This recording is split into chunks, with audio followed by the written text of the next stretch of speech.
How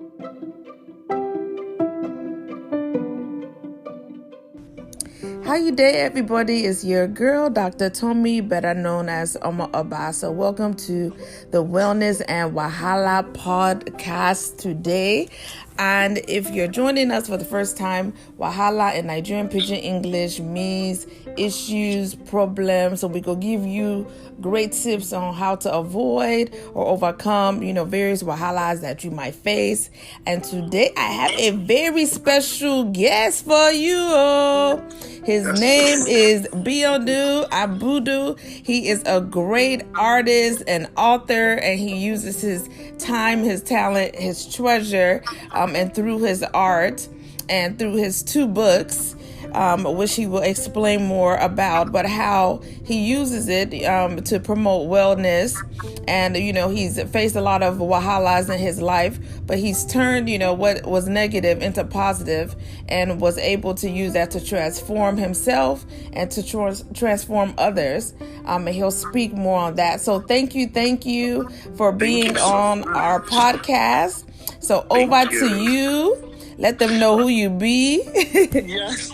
Well, first of all, thank you so much for having me on your platform. It's truly amazing that you're doing what you do. Like, a lot of people need to hear that, people have gone through phases in their life and they've overcome it. So it's very important that other people hear these things and relate to people. Yes, now your testimony. Yes.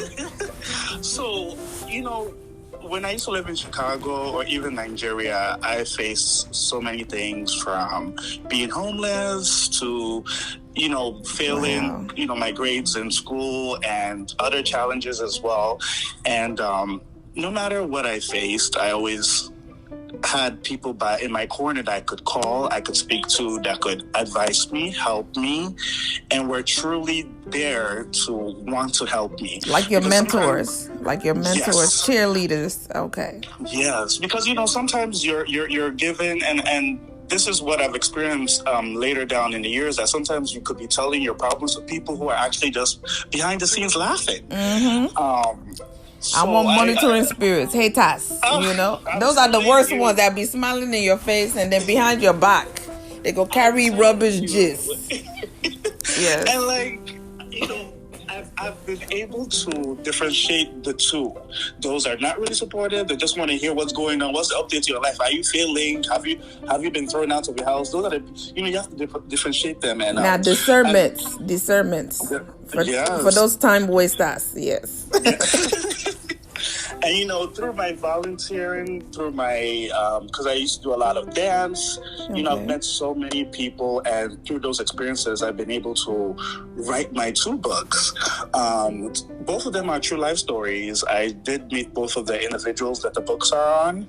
Tales of My Skin is from a friend I met in Nigeria, and it talks about looking for love in the wrong places. Okay. So all of us can relate to that. Yes.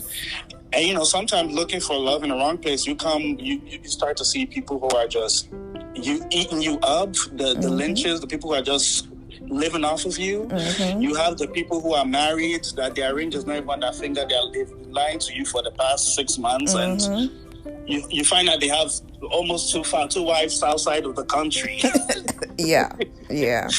So these are the things that was discussed in Tales of My Skin. And Stolen Sanity, my latest book, talks about a lot of topics: family neglect, rape, drugs, just things that families no longer have. And what I mean by that is, when we watch movies and we watch TV shows, we see the family gathering where everyone is on a dinner table and they're discussing what happened all through the day, their challenges.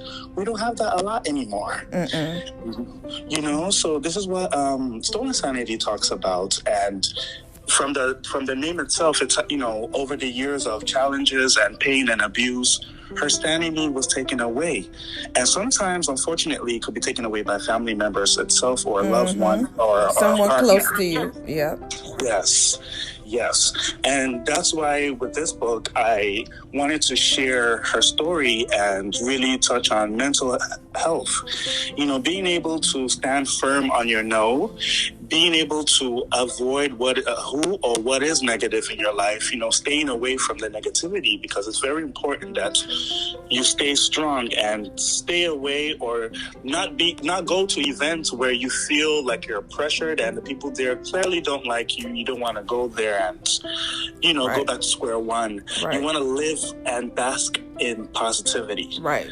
And have people that have positive vibes around you, not all these eye service, fake I'm people. Telling you, right. It's very important, because energy is really, really important. And I've over the years, I've learned that when I read a lot of things about energy, and I started to do that in my personal life, where, if it's a place that I'm like, all the people that I'm seeing that are coming to this thing, they've not really been my friends, and I know that they're not really like joyful people and positive people, so I just don't go.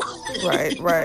And, I stand firm on my no, and, it's just you protecting yourself. Mental health is what is comfortable for you. A lot of people forget that it's what is comfortable for you. What is going to make you still live in that positivity. So you think it's good to set boundaries? You know what I'm saying? Like how you make your no is a no. Because I had a challenge like that, earlier, and after going through counseling, counselor like, no, you have to set boundaries and make your no. Don't compromise on your value. These people, if the shoe was on the other foot, they no go change, what I'm saying, and adjust for you and go the extra mile. So it's good to go the extra mile for some people, but you have to use wisdom and discernment, because there's too many users and abusers and time wasters. I'm telling you.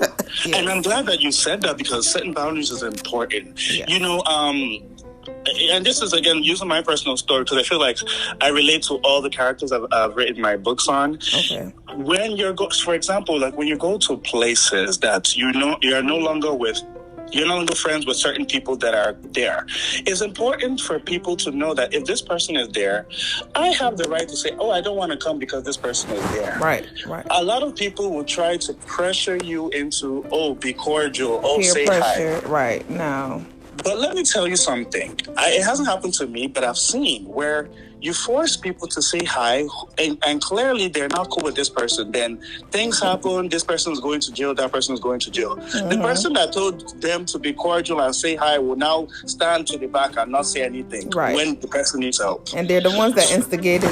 Yes. Yes. Yes. Trying to put two people who clearly have drama in the same room. Mm-hmm. I just, it's really baffling to me how people do these things. So I'm in support of, if you go in somewhere, the people there are just not your cup of tea, it's okay to say, no, I don't want to go.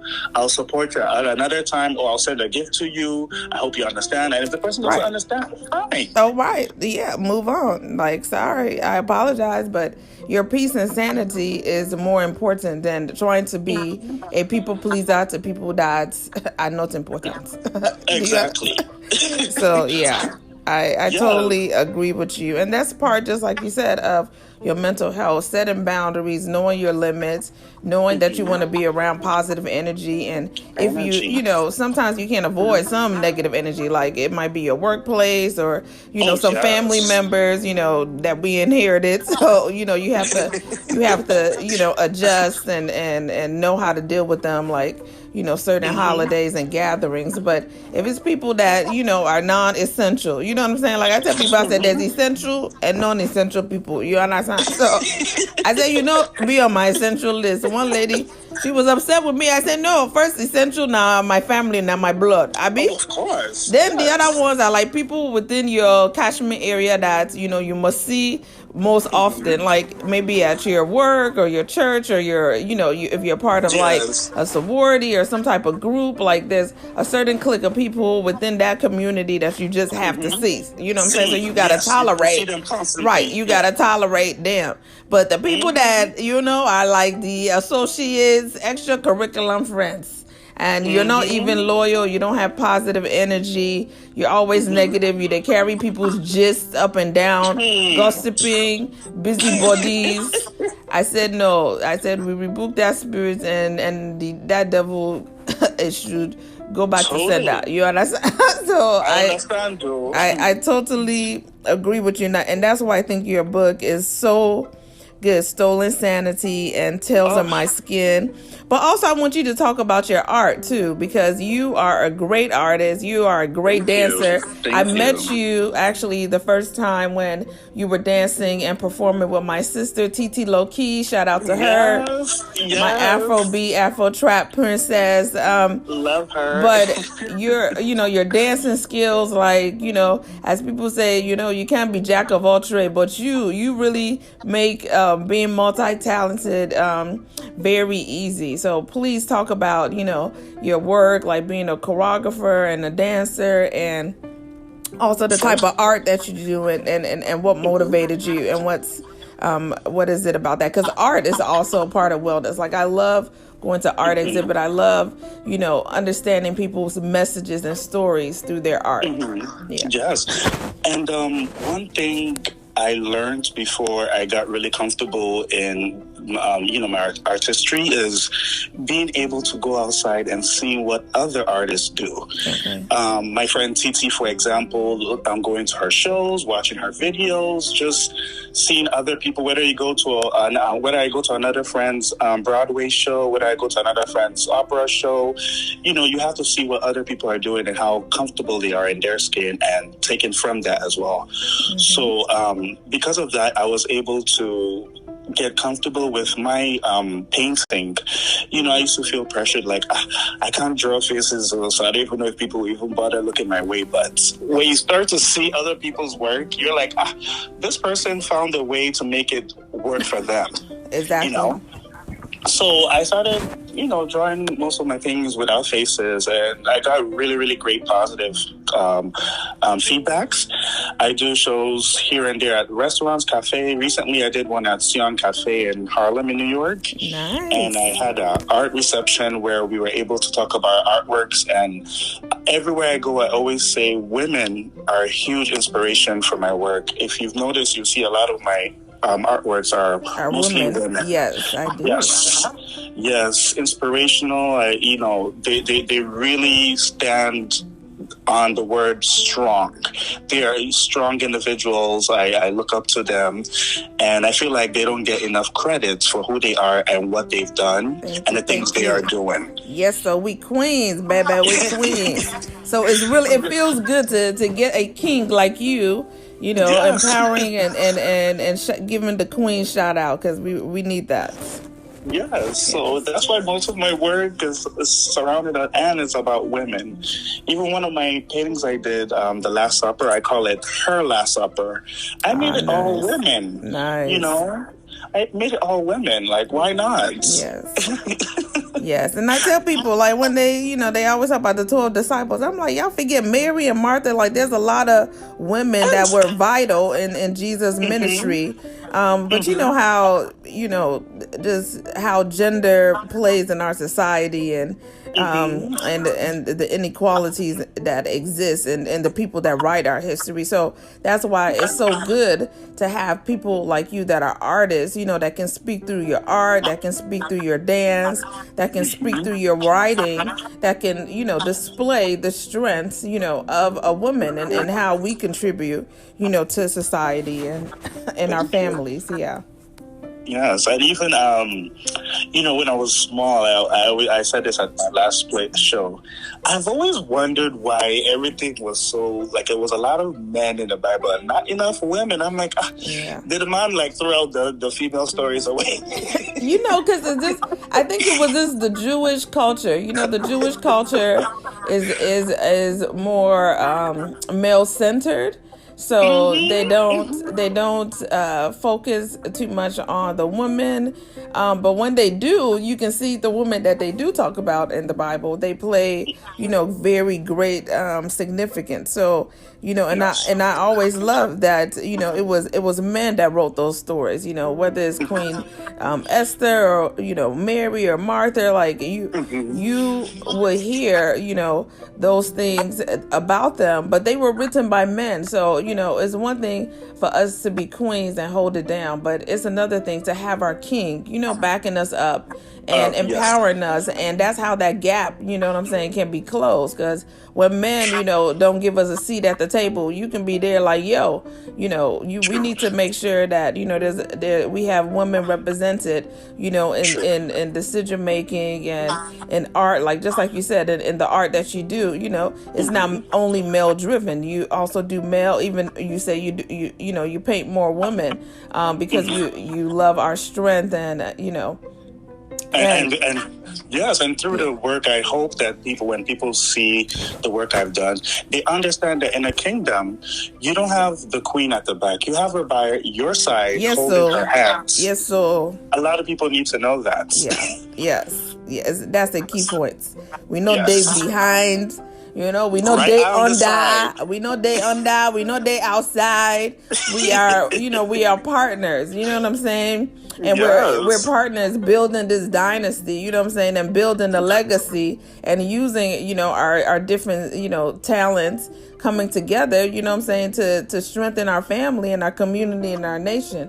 But I think there's so much division in, our families, especially African families and in the Black community. There's so many broken relationships and marriages, but it still goes down to what you said before, how you started mental health. Like a lot of us have been through so much wahala and traumas, and that's the importance of going to counseling, getting help, reading books, like your motivational books to say, look, you're not the only one that they face wahala, but you need to heal to be able to overcome and come out triumphant and to really succeed in your calling for which you're created for such a time as this. But if you're still, living in the past and still, going through and replaying, a lot of that trauma in our head, because a lot of the battles day for our mind, So we need to find ways to release it, to release that wahala. Yes. And sometimes, a lot of times when people speak to other therapists, they find that this person has also experienced what they've been through as well, and they find a common ground, and then they feel more comfortable. They just have to be open to it, to go there, because we definitely can pray, but sometimes we need that extra thing to help us through those times. It's even say that now, faith without action, it not gonna work. Do you understand? It's dead. It not gonna work, because you can be praying. If you don't put the action, and I can speak as my personal testimony. Like, I've been through so much, and I said, and when I started going through counseling, and just like you said, having great mentors and empowers and people, talking it out and really going through healing steps, whether it's through, journaling, like even I'm sure through your art, painting, that's healing. Like that's very therapeutic. So going through that phase is very helpful, and it's not common, in our community to say, we go to counsel. You okay? You be my person. No. Go home and pray. What are you talking Exactly. about? Go and pray. Holy Ghost fire. No, the Holy Ghost not go come. You have to put it to action. There are people that God has put in your life to help you through that process. You cannot just be praying. No. I said even in Jesus' ministry was more action, so yes, there was times when he's praying, but it was more praying for like direction and discernment, not necessarily, God, I need this. No, you have to put, God has equipped you with, that's why it says greater is he that is in us than he that is in the world. You are equipped with that's why you had the Holy Spirit. You are equipped already. Yes. God has given you the talent, the skills, but he is waiting for us. He could do the rest. You know what I'm saying? He's waiting for us to take the first step. When you step, now action, It's not just we they do mouth, we they pray. God not be for mouth service now. You understand? Just like the one thing I read before, heaven helps those who help themselves. You have to help yourself as well before, You have to help yourself. And a lot of us have to heal. And do the proper thing to cleanse ourselves, you know what I'm saying, of a lot of the things and generational cycles and and things in our bloodline to move forward. Yes. Even in Stolen Sanity, there's a part where one of the characters is an alcoholic, and it's more than just praying at home for this person that you want to be healed or to turn their selves back. You have to take them to places where they can speak to other people and they can, get past that stage they're in. Right. And then you pray along as they're going to these classes or they're finding help, Right. Exactly. So that is a very key point. So thank you for being on my podcast. So what is your call to action? Like you told us about your 2 great books, Stolen Sanity and Tales of My Skin, the great art. You also do clothing. I saw some of your t-shirts on your page where you have some great artwork. So how can people get access to buy? Because they need to, they need to support. We need to support African business, and it's very good. So how can they easily get access to it globally? So my first and second book, Tales of My Skin and Stolen Sanity, are both on Amazon.com and also at BarnesandNobles.com. Okay. They're both available there. And then for my t-shirts, they can always DM me on my Instagram. I make it easy for people. Okay. They can DM me on my Instagram, or my email is also on my Instagram bio as well. Okay. So what's your email? My email is biodunabudu@yahoo.com or info@biodunabudu.com. info@biodunabudu.com. Okay, thank you once again for being on our show. And I want to leave everybody with the African proverb of the week, which is in line with what they talk about today. It is better to be a lion for a day than to be a sheep all your life. And that's from Ghana. Once again, it is better to be a lion for a day than to be a sheep all your life. So, I thank you for being the lion and for your strength and, really telling your story and empowering others, so they can become well and avoid Wahala. It takes somebody that is very strong, and to step out of your comfort zone. So thank you so much, my king. Thank you so much. Thank you so much for having me. Thank you so much for being on the Wellness and Wahala podcast. And you all, please go to Amazon, DM him, and make sure you support my guy. Okay? So thank you. And I'm wishing everybody no Wahala this week. Thank you. Bless up. Bless up.